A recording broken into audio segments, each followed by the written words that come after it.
Kelompok 12 mempersembahkan.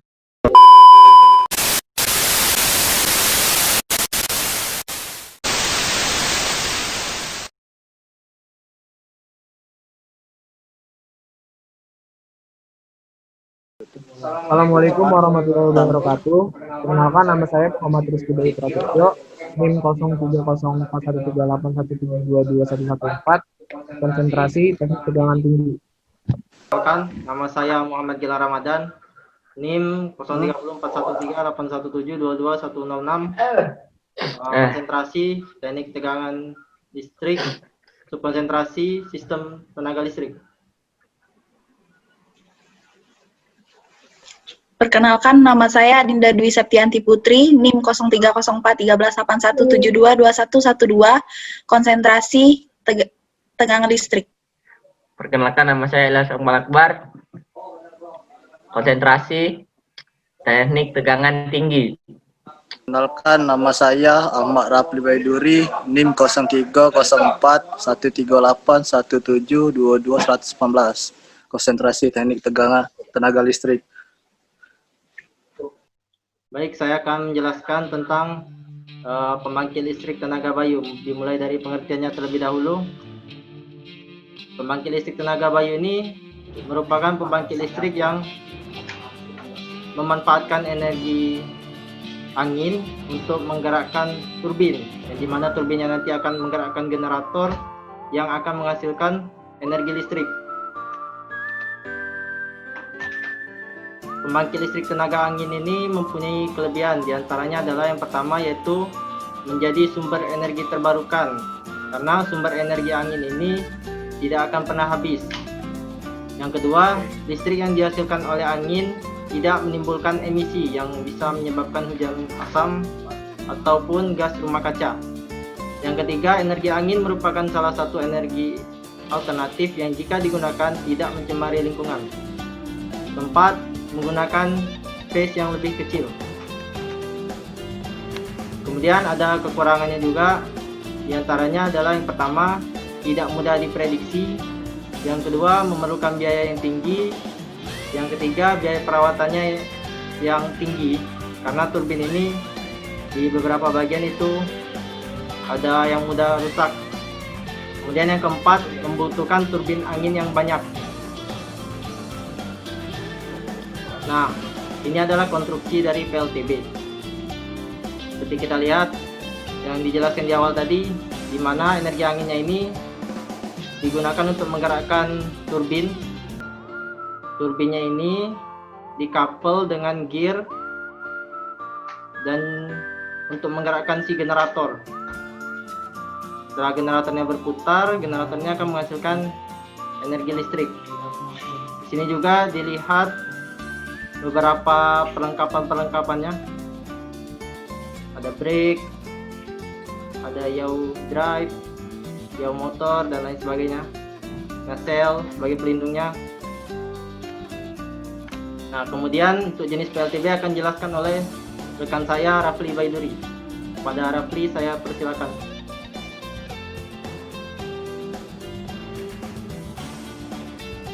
Berikut adalah jenis turbin pada PLTB.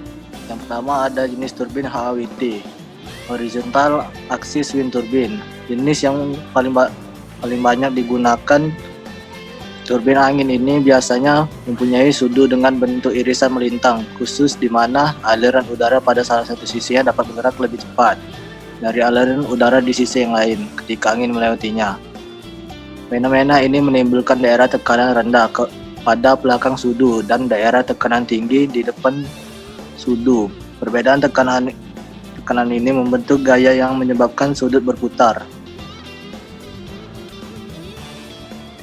Yang kedua adalah jenis turbin PAWT, Vertical Axis Wind Turbine. Turbin angin sumbu vertikal memiliki sumbu tegak lurus terhadap arah angin.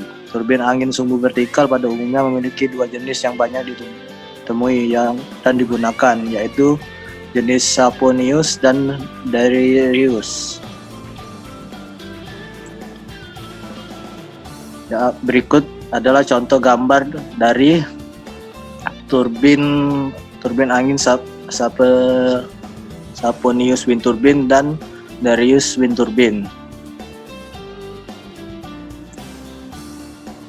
Dan kelebihan jenis turbin HWT yang pertama adalah akses angin yang lebih kuat bisa dijangkau karena dasar menara yang tinggi pada penempatan turbin angin. Dan kedua, efisiensinya lebih tinggi. Hal ini dikarenakan blade selalu bergerak tegak lurus terhadap angin. Dan kekurangan jenis turbin HWT yang pertama adalah menara yang tinggi serta bila yang panjang sulit diangkut dan juga memerlukan biaya besar untuk pemasangannya. Bisa mencapai 20% dari seluruh biaya peralatan turbin angin. Yang kedua, menara turbin jenis horizontal yang tinggi sulit dipasang, membutuhkan derek yang sangat tinggi dan mahal serta operator yang terampil. Ketiga, konstruksi menara yang besar dibutuhkan untuk menyangga sudut-sudut yang berat, gearbox dan generator. Dan terakhir, menara yang tinggi bisa mengaruhi radar airport. Dan slide selanjutnya akan dibacakan Saudari Adinda.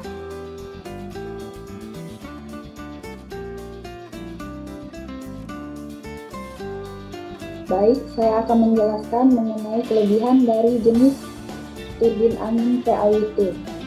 1. Sangat berguna di tempat yang memiliki kecepatan angin yang relatif rendah. Yang kedua, biaya perawatannya meliputi pemeliharaan dan perbaikan lebih murah jika dibandingkan dengan turbin horizontal. Dan yang terakhir, dengan sumbu yang vertikal memungkinkan generator serta gearbox dapat ditempatkan pada bagian bawah turbin. Adapun kekurangan dari PAWT yaitu yang pertama, efisiensi yang kecil, yang kedua, karena kecepatan angin kecil maka energi yang dihasilkan pun kecil, dan yang ketiga, biaya perawatannya yang tinggi. Prinsip kerja pembangkit listrik tenaga bayu yaitu yang pertama, energi angin memutar turbin angin, lalu diteruskan angin tersebut memutar sudut turbin, lalu diteruskan memutar rotor pada generator di bagian belakang turbin angin. Generator tersebut mengubah energi gerak menjadi energi listrik, yaitu poros pada generator dipasang dengan material ferromagnetik permanen. Setelah itu di sekeliling poros terdapat stator yang bentuk fisiknya yaitu kumparan bawah yang membentuk loop. Ketika poros generatornya mulai berputar, maka akan terjadi perubahan flux pada stator yang akhirnya terjadi perubahan flux. Dihasilkan tegangan dan arus listrik tertentu.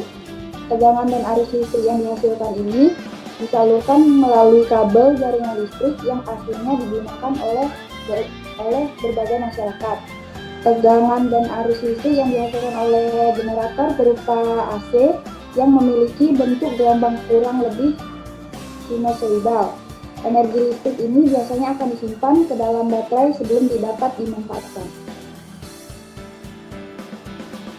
Selanjutnya akan dilanjutkan oleh Saudara Ilyas. Sistem elektrik pembangkit listrik tenaga bayu atau angin.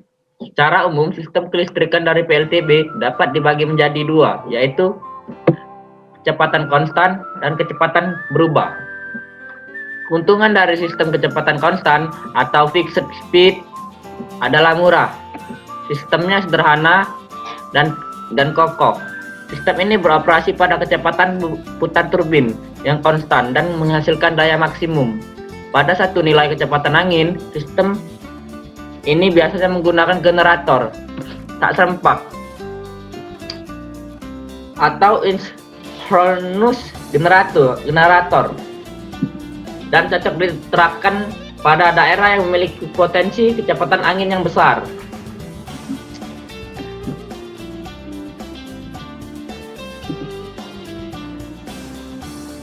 Kelemahan dari sistem ini adalah generator memerlukan daya reaktif untuk bisa menghasilkan listrik, sehingga harus dipasang kapasitor bank atau dihubungkan dengan grid. Sistem ini rentan terhadap pulsating power menuju grid dan rentan terhadap perubahan mekanis secara tiba-tiba.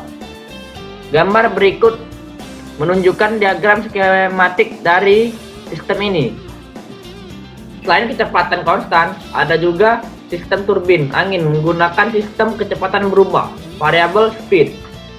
Artinya sistem didesain agar dapat mengekstrak daya maksimum pada berbagai macam kecepatan.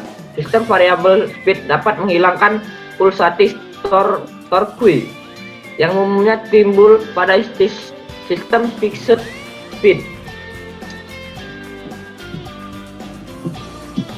Nah, ini diagram skematik PLTB. Selanjutnya akan dijelaskan oleh Muhammad Rizky Bayu Prasetyo. Pada Bayu saya persilakan. Berikut merupakan diagram skematik PLTB yang terdiri dari turbin angin, roda gigi, rotor belitan, serta ada konverter AC to DC, DC to AC, serta ada sistem 3 pasang yang dipasangkan ke grid. Jadi di sini sistem grid on atau on grid dipasangkan ke sistem PLN.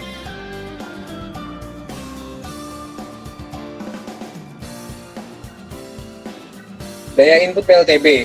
Daya input merupakan hasil dari data torsi atau putaran dari rotor yang berputar. Daya input mempunyai rumus yaitu PM sama dengan setengah rho A V pangkat 3 CP. Di sini di mana PM adalah daya maksimum yang dihasilkan angin, rho merupakan massa jenis udara yang diketahui yaitu 1,225 kg per meter kubik, A sama dengan luas penampang meter kuadrat, V sama dengan kecepatan angin meter per second, CP sama dengan konstansa Benz yang bernilai 0,593. Daya output PLTB. Daya output dihasilkan dari tegangan dikalikan arus dari generator turbin angin yang terukur saat percobaan. Mempunyai rumus Pout sama dengan VI cos theta, di mana Pout adalah daya output, di sini satuannya watt, V sama dengan tegangan, di mana satuannya volt, cos theta, di mana faktor daya nilainya di situ tergantung karena rugi-rugi dalam sistem tersebut. I besar yaitu arus, satuannya ampere. Untuk itu selanjutnya ada efisiensi PLTB. Efisiensi adalah perbandingan antara daya output dan daya input. Nilai efisiensi dilakukan oleh rumus efisiensi sama dengan Pout per Pin kali 100%, di mana efisiensi sama dengan efisiensi, Pout sama dengan daya output, satuannya watt, Pin sama dengan daya output, satuannya watt.